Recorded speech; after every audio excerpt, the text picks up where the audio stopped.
Iran मशरिक़ वस्ता में लगातार attack कर रहा है और आज फिर बड़े पैमाने पर अटैक किए गए हैं। और आपको बता दें कि सिर्फ एक दो जगहों पर मशरिक़ वस्ता पर ईरान ने हमला नहीं किया है, बल्कि पूरे रीजन में अब हमले दरअसल ईरान ने तेज कर दिए हैं। एक तरफ अमेरिका लगातार 10वें दिन बमबारी कर रहा है, लगातार अटैक कर रहा है, लगातार ईरानी फौजियों को, ईरानी लीडरशिप को, ईरान के जो मफादात हैं उन्हें अमेरिका निशाना बना रहा है। और उसी के जवाब में ईरान पूरे मशरिक़ वस्ता में, पूरे रीजन में, ना कि एक दो मुल्क, एक दो खलीजी शहर, बल्कि पूरे रीजन को अब ईरान टारगेट कर रहा है। इस बीच रिवॉल्यूशनरी गार्ड्स ने कहा है कि उसने अमरीकी एसेट्स को जॉर्डन में निशाना बनाया है, बहरीन और कुवैत में निशाना बनाया है। और इस बीच बड़े पैमाने पर एक तरह से तबाही अमेरिका को उठानी पड़ी है। अमेरिका को बहुत ज्यादा नुकसान हुआ है। जैसा कि एक रिपोर्ट में हमने आपको बताया, ताजी जानकारी आपको हमने दी कि अबनाए हुर्मुज में दो बड़े टैंकर्स को, जो अमेरिका से दरअसल ताल्लुक रखते थे,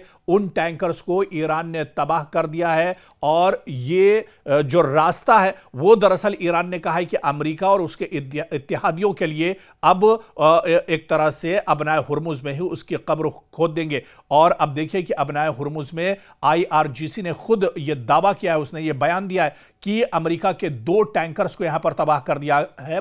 और यह दरअसल डोनाल्ड ट्रंप के लिए बहुत बड़ा झटका है। अमेरिका या फिर अमेरिका के जो इत्तेहादी मुल्क हैं, उसके जो अलायंस ममालिक हैं, उनके लिए बहुत बड़ा झटका है।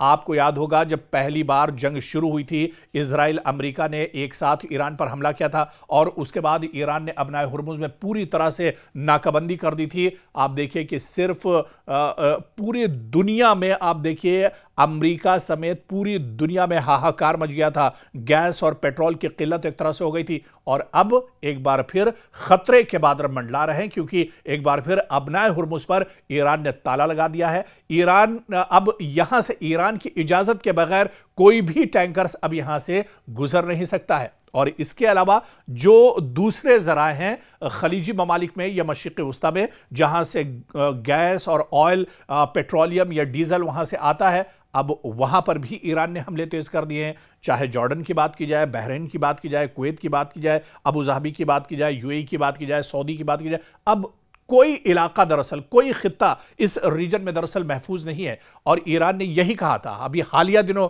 जिस तरह से कालिबाफ का बयान आया था या इसी तरह से वहीदी का बयान आया था, और उन्होंने यही कहा था कि अगर हमारे ऊपर हमले जारी रहते हैं, तेहरान पर अगर अमेरिका के हमले नहीं रुकते हैं, तो फिर पूरे मशरिक़ वस्ता में अमरीकी मफादात जहां जहां हैं, अमरीकी तंसीबात, अमरीका का इंफ्रास्ट्रक्चर, अमरीका के जितने एयरबेस हैं, दरअसल ये एयरबेस अमरीका के नहीं हैं।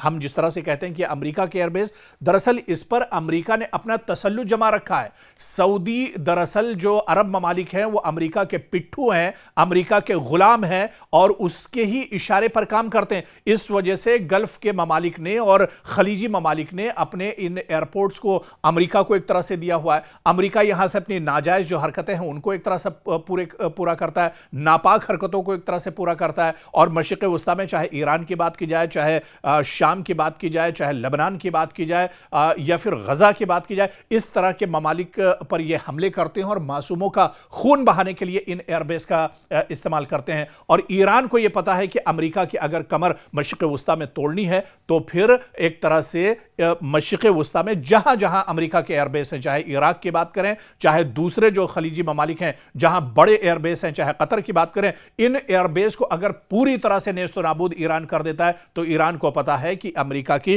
कमर टूट जाएगी और डोनाल्ड ट्रंप को बहुत बड़ा झटका एक तरह से लगेगा। अमेरिका के लिए बहुत बड़ा झटका होगा, पेंटागन के लिए मुश्किलें बढ़ जाएंगी, वॉशिंगटन की परेशानियां बढ़ जाएंगी। और इसी वजह से पूरे मशरिक़ वस्ता पर अब ईरान ने हमले तेज कर दिए हैं। पूरे मशरिक़ वस्ता में हाहाकार मचा हुआ है। लेकिन एक चीज याद रखनी चाहिए, ईरान पहले ही यह कह चुका है, साफ कर चुका है कि मशरिक़ वस्ता में किसी मुल्क पर हमारा हमला नहीं है, बल्कि मशरिक़ वस्ता में जहां जहां पर अटैक हो रहे हैं वो दरअसल सभी अमरीकी इंफ्रास्ट्रक्चर, अमरीकी मफादात, अमरीकी तंसीबात, अमरीका के एयरबेस, जो अमरीका के तसल्लुत में जो चीजें हैं, अमरीका के अंडर में जो चीजें आती हैं, दरअसल उन्हीं को ईरान टारगेट कर रहा है। और ईरान का मकसद यही है कि किसी तरह से मशरिक़ वस्ता में ईरान की कमर तोड़ी जाए।